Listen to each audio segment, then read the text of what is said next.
Okay, the next part 8th, log x multiply by 1 over x dx integral find करना है हमने जी। कैसे होगा इसका इंटेग्रल?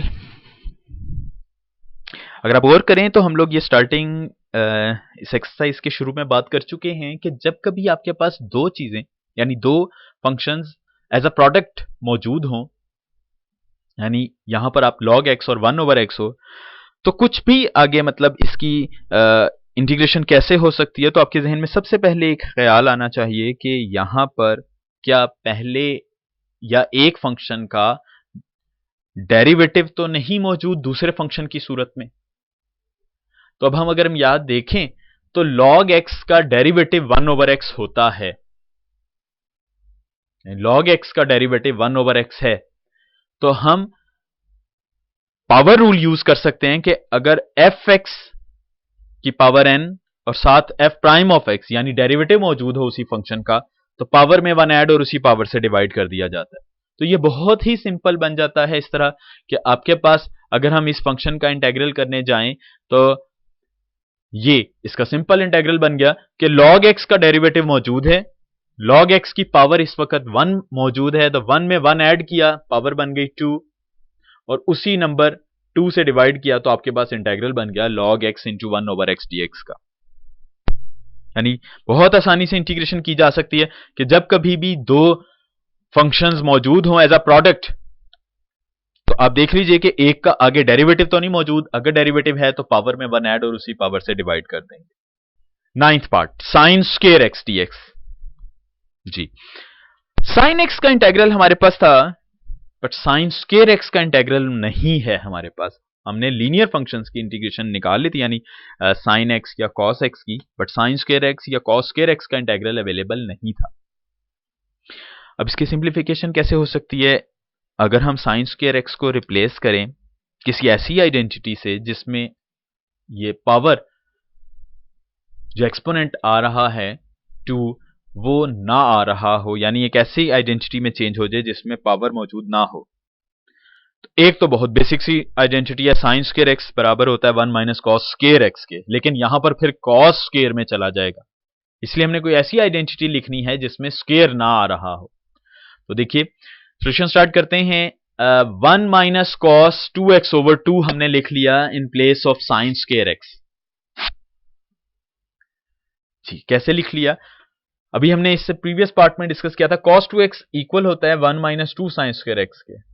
तो 1 माइनस cos 2x यानी ये cos 2x इधर गया, 2 sine square X left side पर शिफ्ट कर दिया, तो बन गया sine square X is equal to 1 minus cos 2x over 2 के।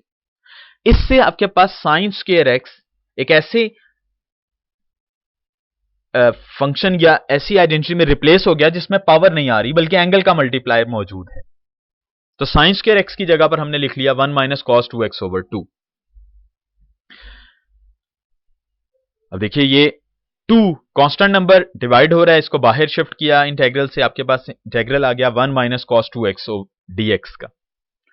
अलग अलग इंटीग्रेशन होगी, 1 पर अलग, cos 2x पर अलग, तो 1 over 2 dx यानी 1 का इंटेग्रल और 1 over 2 cos 2x से मल्टीप्लाई हुआ, तो cos 2x का इंटेग्रल आ गया आपके पास बनाने के लिए। नाउ 1 over 2 1 का इंटेग्रल x होता है, माइनस ये 1/2 वैसे ही मौजूद है outside the integral, cos 2x का इंटेग्रल, ये भी हमने पहले क्वेश्चन में बात की थी कि cos का इंटेग्रल लगेगा और जो एंगल का मल्टीप्लायर है वो डिवाइड हो जाएगा, तो cos 2x का इंटेग्रल बना sin 2x and divided by 2, that will become the integration of cos of 2x। और ये भी हमने पिछले क्वेश्चन में बात की थी कि cos nx का इंटेग्रल निकाला जा सकता है, cos का इंटेग्रल साइन और फिर डिवाइड कर दिया जाएगा जो x से मल्टीप्लाई हो रहा है कांस्टेंट नंबर, तो ये 2 एंगल के तौर पर आ रहा था वो डिवाइड कर दिया जाएगा। सो फाइनली आपके पास आंसर बन गया 1 over 2x minus 2 2s are 4 and sine 2x plus c।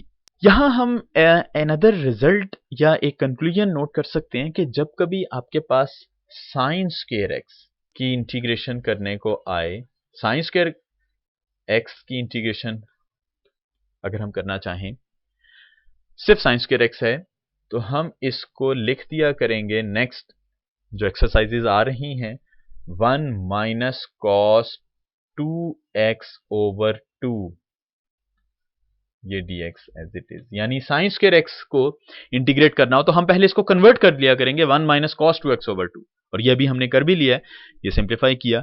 तो ये नेक्स्ट टाइम के लिए आपने याद रखना है कि साइन स्क्वायर x जब कभी आया उसको इस तरह से हम इंटीग्रेट कर लेंगे कि पहले इसको कन्वर्ट करेंगे और उसके बाद इंटीग्रेशन। बिल्कुल इसी तरह अगर हमें कॉस स्क्वायर करने को आए तो फिर क्या करेंगे हम, हमारे पास cos 2x का फॉर्मूला ये 1 माइनस 2 साइन स्क्वायर एक्स लिखा है, हमारे पास 2 cos स्क्वायर एक्स माइनस 1 भी मौजूद होता है cos 2x का फॉर्मूला के तौर पर। उससे आपके पास cos स्क्वायर एक्स की वैल्यू बन जाएगी 1 plus cos 2x divided by 2।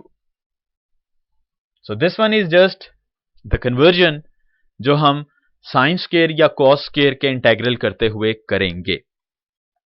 जी, ये cos स्क्वायर x की कैसे बनी, आप cos 2x, अगर हम cos स्क्वायर x को बनाना चाहें तो cos 2x का याद होगा आपको, फर्स्ट ईयर में हमने ये 3 फॉर्मूले ड्राइव किए थे cos 2x की जगह पर डबल एंगल आइडेंटिटी में।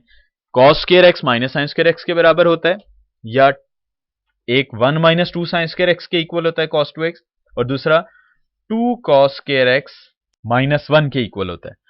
यहां से हम ये माइनस 1 इधर शिफ्ट करेंगे, 1 प्लस cos 2x हो जाएगा, 2 डिवाइड कर देंगे तो आपके पास cos स्क्वायर x की वैल्यू बन जाएगी 1 प्लस cos 2x/2, जिसको हम आसानी से इंटीग्रेट, ये देखिए जैसे 9th पार्ट में हमने किया कि अगर cos स्क्वायर x होता तो सिर्फ यहां पर प्लस आ जाता, ये प्लस आता, बाकी सारे का सारा वही इंटेग्रल बन जाता आपके पास। तो this one is just about explanation कि अगर साइन स्क्वायर x और cos square x onward exercises में आते हैं तो आपने इस तरह कन्वर्जन करनी है और उसके बाद इसको सिंप्लीफाई कर लेना है।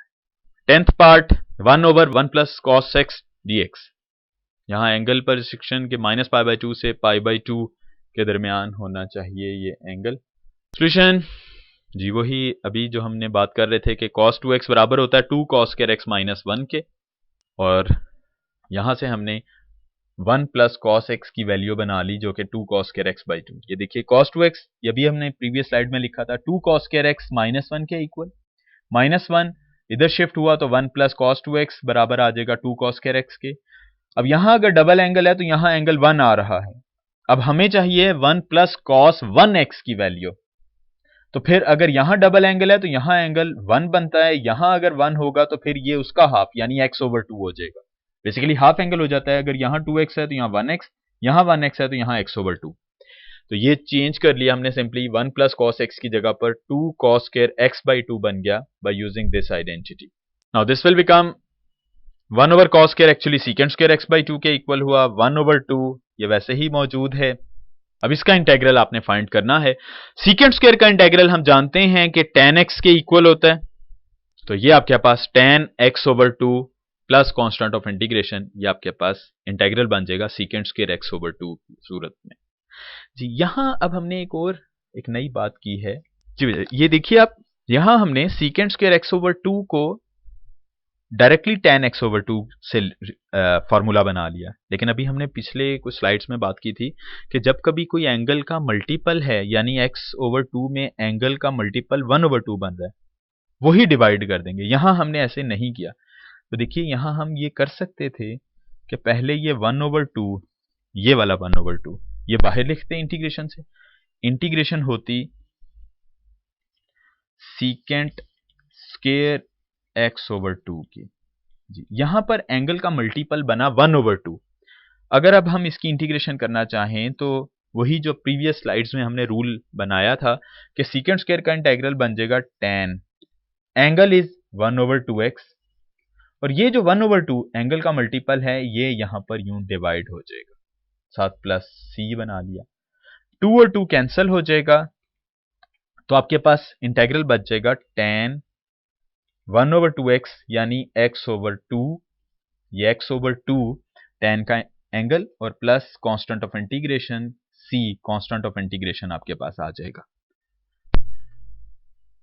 यहां हमने अनदर अप्रोच यूज की, और ये आप मतलब नेक्स्ट एक्सरसाइजेज में यूज कर सकते हैं कि देखिए अगर secant स्क्वायर x/2 अगर ये एंगल का डेरिवेटिव आगे मौजूद हो तो सिर्फ वही बेसिक एंगल का फॉर्मूला ही यूज किया जा सकता है। क्या मतलब?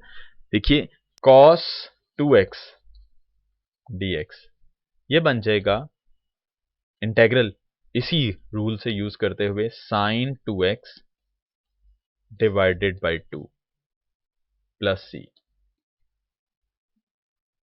लेकिन अगर हम cos 2x को इंटीग्रेट करना चाह रहे हों, इसकी इंटीग्रेशन करनी है, तो हम इसका एंगल का डेरिवेटिव पहले ही बना लें।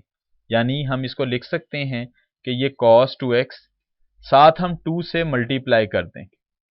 जब मल्टीप्लाई किया है 2 से तो डिवाइड भी करना पड़ेगा। तो अब आपके पास cos 2x का इंटेग्रल बनेगा sin 2x। ये वाला 2 ऑलरेडी डिवाइड हो रहा है, तो आपके पास ये वही चीज बन गई जो यहां पर बनाई।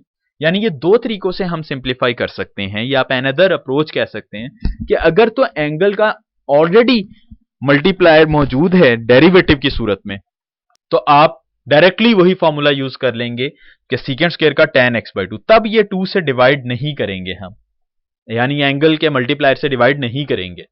जैसे यहां हमने ये एग्जाम्पल के तौर पर किया काम कि पहले हमने एंगल का डेरिवेटिव बना लिया 2 से मल्टीप्लाई डिवाइड, तो तब आपके पास ये cos 2x का सिंपली फॉर्मूला यूज हो जाएगा, 2 वैसे ही मौजूद रहेगा। यानी हम अब इसको कंक्लूड कर सकते हैं कि अगर इसका डेरिवेटिव मौजूद है एंगल का, तो तब आपके पास वही बेसिक फॉर्मूला यूज हो जाएगा।